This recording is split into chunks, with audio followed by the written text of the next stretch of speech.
ओम नमो भगवते वासुदेवाय। राधे राधे दोस्तों, जय श्री कृष्णा। आप सब सकुशल होंगे इसी आशा के साथ आज इस वीडियो में जानेंगे जया एकादशी व्रत 2021 में कब पड़ने जा रही है, इसकी पूजा विधि और इस दिन क्या करना चाहिए, खाने में कौन सी चीज़ें वर्जित मानी गई हैं, तिथि, शुभ मुहूर्त, अन्य महत्वपूर्ण जानकारियाँ लेंगे। माघ माह की शुक्ल पक्ष की एकादशी को जया एकादशी कहते हैं। कहा जाता है भगवान विष्णु को समर्पित इस व्रत को विधि विधान से करने से समस्त पाप नष्ट हो जाते हैं। जया एकादशी व्रत को श्रेष्ठतम व्रतों में से एक माना गया है। इस एकादशी को अन्नदा एकादशी या कामिका एकादशी आदि नामों से भी जाना जाता है। कहा जाता है कि इस व्रत के प्रभाव से राजा हरिश्चंद्र को उनका खोया हुआ राज्य मिल गया था और पुत्र भी जीवित हो गया था।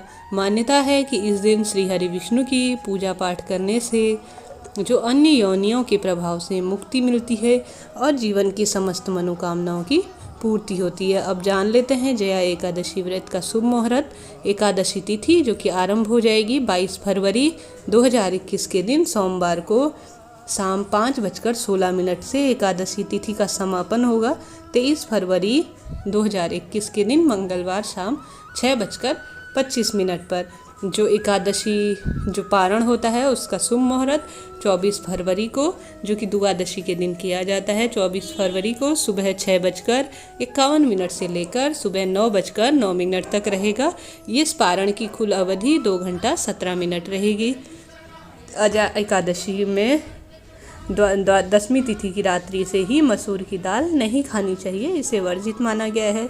जया एकादशी के दिन नहीं चने और चने से बने के आटे की चीज़ वर्जित मानी गई है। शहद आदि खाने से भी बचना चाहिए, इसमें वर्जित माना जाता है। ब्रह्मचर्य को पूर्ण रूप से पालन करना चाहिए। इस व्रत में भगवान विष्णु की पूजा में धूप, फल, फूल, दीप, पंचामृत आदि का प्रयोग करना चाहिए। इस व्रत में द्वेष भावना, क्रोध को मन में नहीं लाना चाहिए, पर निंदा से बचना चाहिए और इस व्रत में अन्न को पूर्ण रूप से वर्जित माना गया है। यह निराहार किया जाता है। 23 फरवरी के दिन रवि योग बनने जा रहा है जो कि विशेष रूप से फल देने वाला और व्रत को पूर्ण रूप से सफल बनाने वाला होगा। अब जान लेते हैं इसकी पूजा विधि। यह व्रत 2 प्रकार से रखा जाता है, निर्जल व्रत और फलाहारी व्रत। सामान्य निर्जल व्रत पूर्ण रूप से स्वस्थ व्यक्ति को ही रखना चाहिए, अन्य वह सामान्य लोगों को फलाहार इत्यादि से उपवास रखना चाहिए।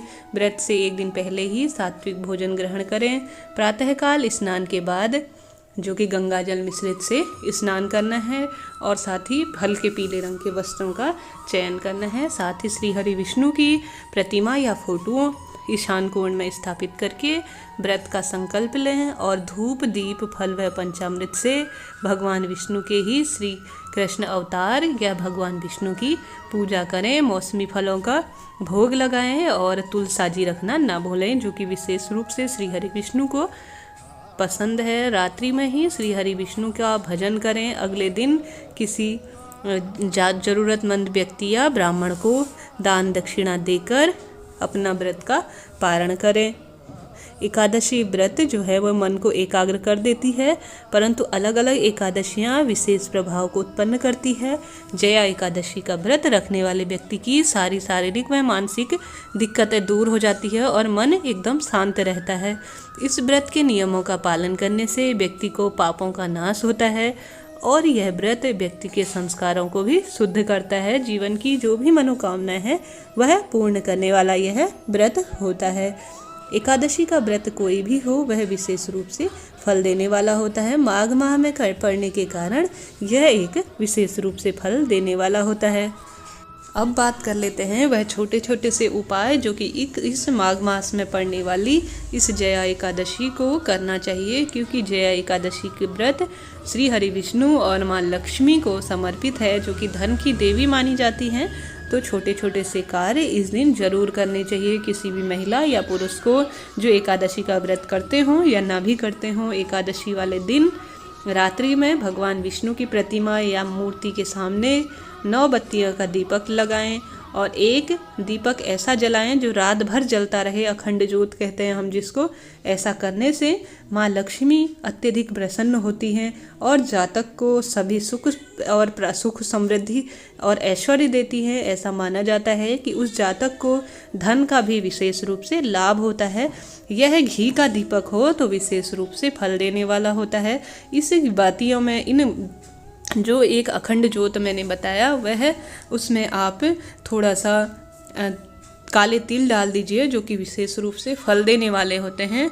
और सरल उपाय बताना चाहूँगी जो कि इस एकादशी को आपको ज़रूर करने चाहिए। घर में शादी विवाह में कोई दिक्कत आ रही हो, धन संबंधी हो या पदोन्नति से संबंधित हो, नौकरी से संबंधित हो, किसी पर भी यह प्रभावी काम करेगा। यदि घर में आप चाहते हैं कि निर्विघ्न संपन्न हो जाएं सारे काम, तो आप इस दिन ज़रूर करें।